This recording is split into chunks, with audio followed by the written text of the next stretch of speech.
மக்கள் குவியல் குவியலாக சென்று எரிபொருள் நிரப்பக்கூடியதை பார்க்கக்கூடியமா இருந்தது. நீண்ட வரிசைகள் எல்லாம் 2 எரிபொருளை நிரப்புனாங்க. உத்தியோகபூர்வமான அறிவிப்பு வந்திருக்கிறது. 2 மாதங்களுக்கு தேவையான உலகளாவிய அரசியல் சூழல் மற்றும் எண்ணெய் விலையில ஏற்படுற மாற்றத்தால இலங்கை அரசாங்கம் எரிபொருள் விநியோகத்தை சீரா வச்சுக்கிறதுக்கான வெல்கம் கோட்ஸ் டுடே ஒரு புது வீடியோல சந்திக்கிறதுல சந்தோஷம்.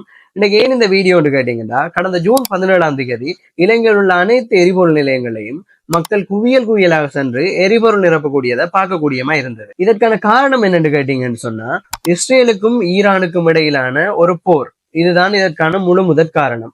அதால கச்சா எண்ணெயின் விநியோகத்தில் பாதிப்பு ஏற்படலாம் என்ற அச்சம் மக்களிடையே இருந்தது. அதனாலதான் எரிபொருள் நிலையங்களுக்கு மக்கள் திரண்டு சென்று எரிபொருள்களை நிரப்பக்கூடியதை பார்க்கக்கூடியமா இருந்தது.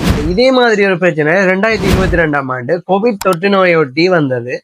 அப்ப கூட மக்கள் நிறைய இன்னல்களை சந்திச்சாங்க. அந்த டைம்ல நீண்ட வரிசைகள் எல்லாம் 2 எரிபொருளை நிரப்புனாங்க. அந்த ஒரு பயத்தாலதான் மக்கள் மறுபடியும் இதே மாதிரி ஒரு நிலைமை வந்து விடுமோன்னு சொல்லிதான் மக்கள் பயந்து போய் எரிபொருள் நிலையங்களுக்கு சென்று எரிபொருள் நிரப்புனாங்க.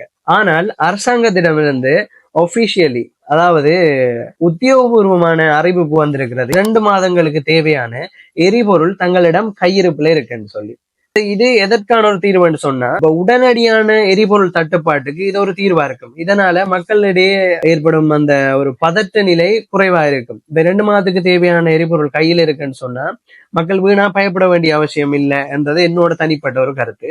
அப்பார்ட் ஃப்ரம் தட், உலகளாவிய அரசியல் சூழல் மற்றும் எண்ணெய் விலையில ஏற்படுற மாற்றத்தால இலங்கைக்கு விநியோகிக்கப்படுற எரிபொருள்ல எதுவும் பாதிப்புகள் ஏற்படலாம். இதற்காக மக்கள் வீணாக அச்சப்பட வேண்டிய அவசியம் இல்லை. ஏன்னு சொன்னா, அரசாங்கமே ஒபிஷியலி அனௌன்ஸ் பண்ணியிருக்காங்க அவங்கள்ட்ட போதிய அளவு எரிபொருள் கையிருப்புல இருக்குன்னு சொல்லி. நீங்க அதை பத்தி worry பண்ண வேண்டிய அவசியம் இல்லை. அதோட இலங்கை அரசாங்கம் எரிபொருள் விநியோகத்தை சீரா வச்சுக்கிறதுக்கான நடவடிக்கைகளை கூடிய சீக்கிரம் எடுக்கணும்.